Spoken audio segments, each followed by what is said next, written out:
Ma'am, delivery po. Bayad na po ha? Wala pa po. Opo. Babayaran ng 133. Bakit po? Bakit kita babayaran ng 133? Eh, naghintay ako ng tagal sa'yo dahil naghintay ka ng kasabay. Ano ba usapan sa lala mo? Pwede humanap ng kasabay dahil pag merong documents o anong gamit na in-order sa inyo, diretso nyo palaging dinadala yun. Hindi ako magbabayad. Kasi alam ko, nagtatrabaho din mo ako eh.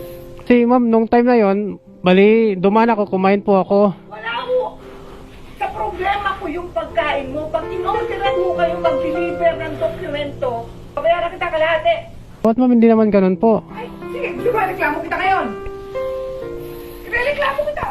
Sige ma'am, bahala po kayo. Kayong, kahit kalahati na lang po. Kasi pag kayo na-deliver, binabayaran po kayo ng buo. Hindi ho kayo Shopee, hindi kayo Lazada. Sige ma'am, kahit magkano na lang po. Okay lang po yan. Ay, kung kailangan maghanap pa kayo ng kasabay. Hindi ako mapang isang tao. Pare-pareho, ikaw, kumain ka na. Ako, hindi pa kumakain sa loob ng bahay ko dahil nagtatrabaho ko ng dokumento ko eh. Kung kayo inutusan, kinuha yung service nyo para mag-deliver, idiretso nyo kala dahil bayad yun. Kasi yung sabi sa akin nung pick up ma'am, ano lang, assignment lang daw. Sabi ko kung pwede bang... Wala po kayong pakialam. Basta meron mo kayong i-deliver at buo mo yung siningil nyo. Sige po, pasensya na po.